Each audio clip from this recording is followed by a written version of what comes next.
Kopi lagi bro. Ini ada cerita lanjutan dari Susurang dengan temanya setahun setelah kelulusan dari Uya Harumichi dan kawan-kawan.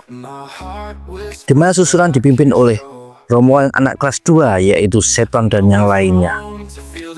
Bagaimana keseruan ceritanya? Tidak langsung saja. Jalanan Torushi diisi gerungan suara motor yang ditumpangi seseorang yang memakai jaket hitam berlogo tengkorak. Sedangkan di dekat sekolah Hosen, ada 3 orang murid sedang bermain dengan kamera. Salah satu murid Hosen itu memamerkan kamera yang dia dapat dari saudaranya. Dia juga minta ke kedua temannya jangan cerita-cerita ke para kakak kelas mereka, terutama King Jo. Soalnya sering minjam barang tapi nggak pernah ngembaliin. Dan jelas, murid lain tidak akan berani minta balik barang mereka itu. Dua temannya tersebut mengaminkan perkataan tersebut. Tahu-tahu satu orang kena hantam pakai helm tepat di mukanya. Lanjut diinjak-injak dengan brutal. Dua murid dosen lainnya syok melihat kejadian yang berlangsung cepat di hadapan mereka. Orang brutal itu langsung meraih dompet di celana murid dosen yang sudah terbaring babak belur dan menguras isinya. Salah satu murid dosen bertanya siapa dia. Tapi orang dengan bekas luka di sebelah kiri mukanya itu cuma nyengir lebar dan berjalan pergi. Sedangkan satu murid dosen lainnya yang memegang kamera memotret punggung orang yang mengenakan jaket berlogo tengkorak tersebut. Tak lama kemudian di markas armamen, Kepala Teso, orang yang mengajar orang Hosen tadi, kena jitak sama Inada Genji seniornya. Dia diomeli karena seenaknya membuat masalah dengan pihak lain. Teso beralasan karena bocah Hosen itu memalak uang dari teman lamanya di SMP dulu, dan dia cuma mengambil balik saja. Tapi Inada Genji masih kesal dan bertanya bagaimana kalau berakhir armamen perang dengan Hosen. Tentu akan jadi hal yang buruk. Teso cuma menjawab, yang terjadi ya terjadilah. Dan sebagai anggota armamen tidak boleh takut bentrok dengan orang lain. Sekali lagi kepala Teso kena jitak sama Inada Genji. Akhirnya kesabaran Teso habis. Dia meraih kerah baju Inada Genji dan bilang tidak terima dijitak terus dari tadi. Keributan pun terjadi. Tapi lalu Teso memilih lari kabur dari tempat itu. Genji cuma bisa berteriak kesal ke member baru armamen tersebut.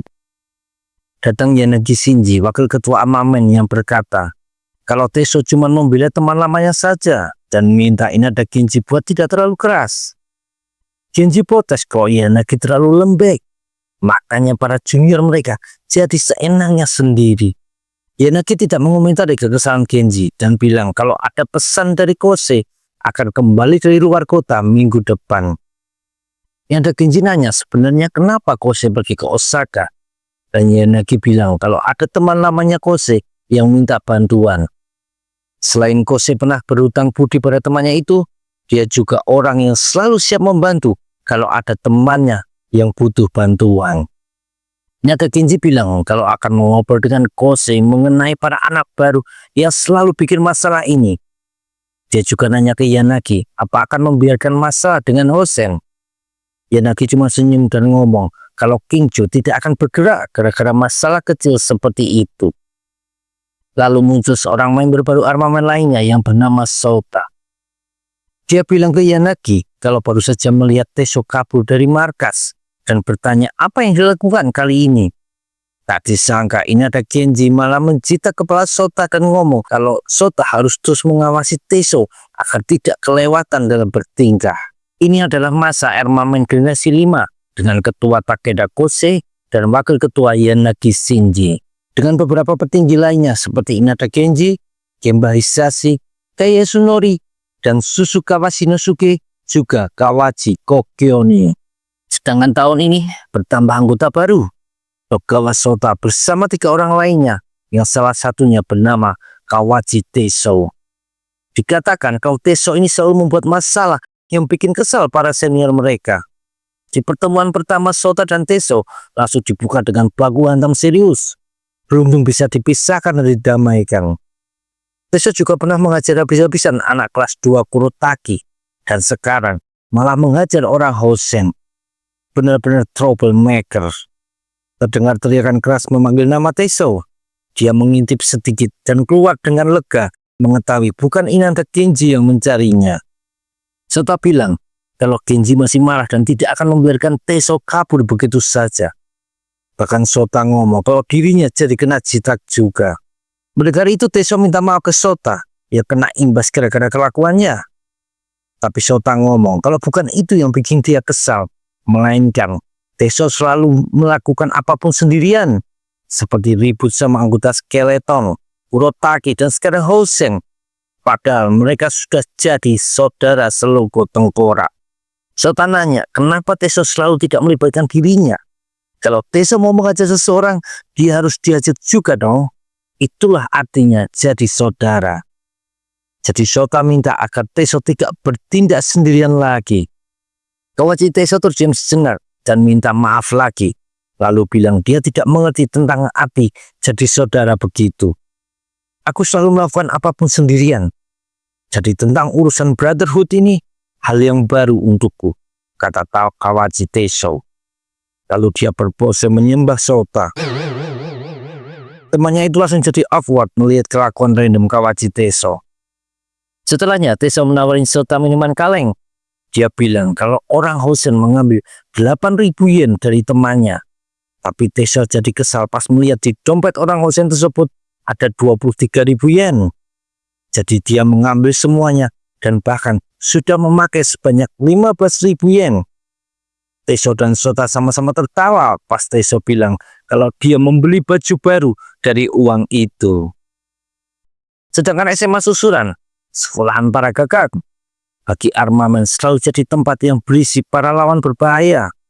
Dengan banyak berandalan idiot, tempat itu sudah kayak hutan rimba. Sekarang dipimpin sama beberapa nama yang cukup terkenal. Dari si monster setan Abahana Sawasaburo. Lalu ada juga Mad Dog Kato Hideyoshi. Lalu juga ada Iwashiro Gunji. Dikatakan bahkan ini ada Genji dari Armamen yang sangar itu. Masih mikir-mikir kalau berurusan sama Susurang. Di dekat sekolahan tersebut ada sebuah halte yang selalu dipakai murid-murid Susuran buat ngumpul pas berangkat sekolah. Bahkan sampai disebut halte gagak. Tidak ada satu orang pun selain murid Susuran yang berani berada di dekat halte itu. Bisa dibilang sudah jadi tempat pribadinya para murid Susuran. Sepanjang sejarah tidak ada berandalan dari pihak lain yang akan kelihatan di halte tersebut.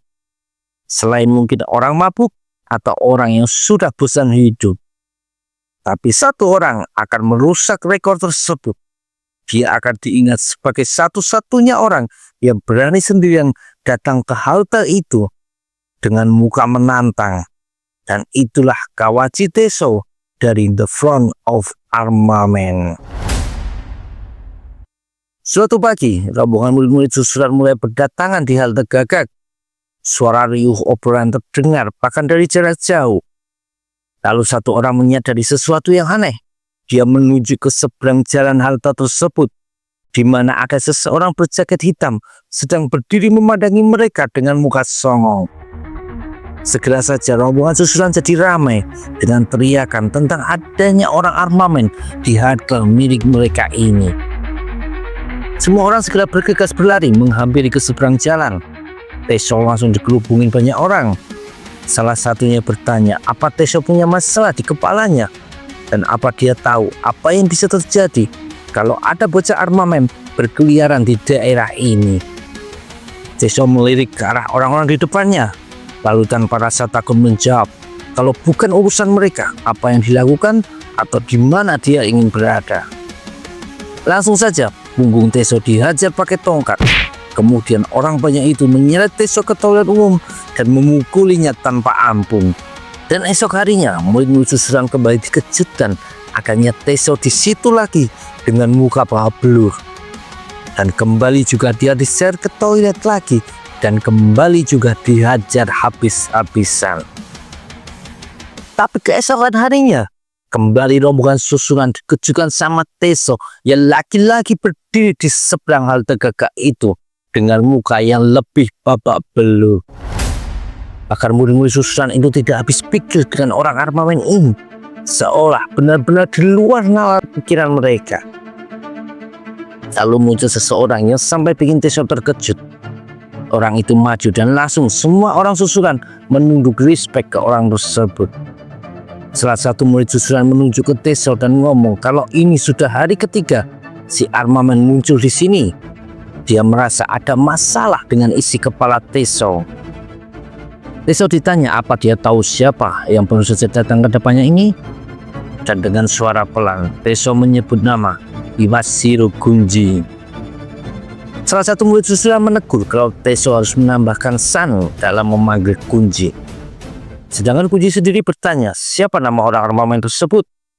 Kawachi Teso, jawabnya. Lalu Iwashiro Gunji ngomong tidak tahu apa yang Teso pikirkan dengan datang ke sini. Tapi kalau terus begini, tidak ada yang tahu apa yang akan terjadi pada dirinya. Gunji juga menambahkan, dia yakin Teso bertindak sendirian tanpa sepengetahuan Kosei atau Yanagi.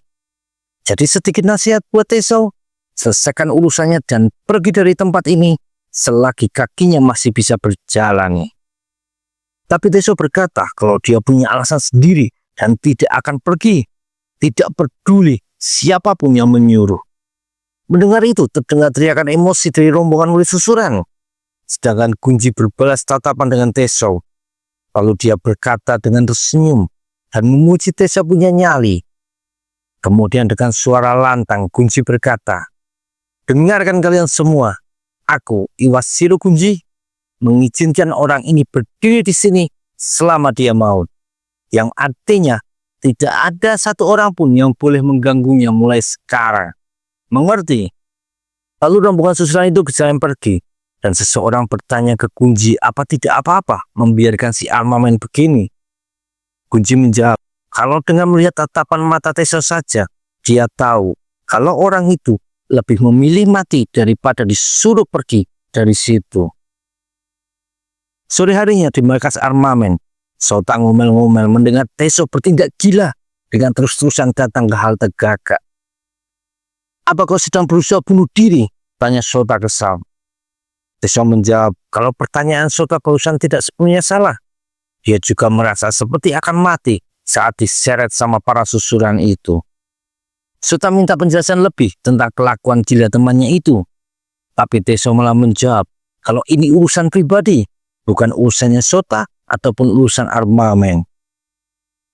Sota menjawab mengerti, lalu dia meraih sebuah pipa besi dan bilang akan pergi ke halte gagak lalu menghajar orang-orang yang sudah membuat Teso babak belur. Mendengar itu, Teso langsung panik dan bilang kalau tindakannya bisa membuat Sota terbunuh.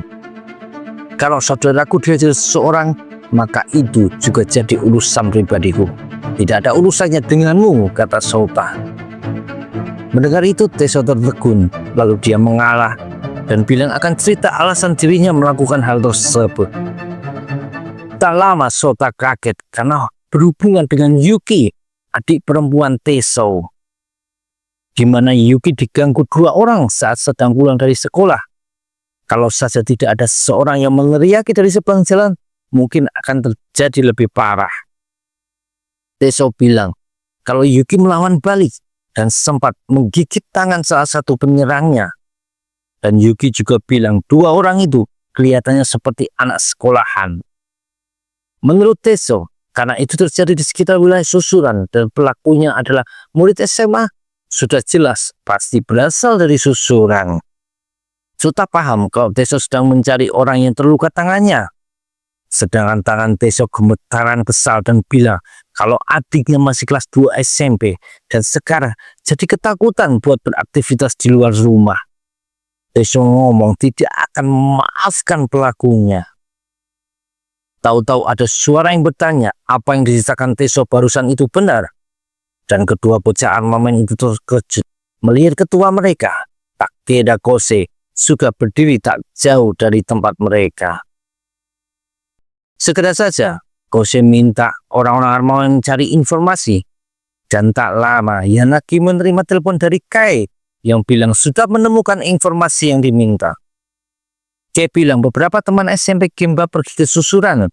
Dari Gemba lah info itu didapat. Jadi Kai ngasih ke handphone ke Gemba agar berbicara sendiri ke Yanagi. Lalu Hisashi Gemba cerita kalau ada satu orang yang tangannya masih dibalut perban sejak 5 hari lalu. Dan orang itu juga sudah cerita ke sana sini tentang perbuatannya.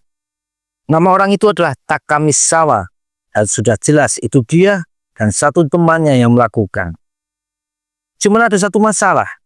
Takamisawa adalah murid kelas 2 susuran dan dia satu kelas dengan si Mad Dog alias Kato Hideyoshi.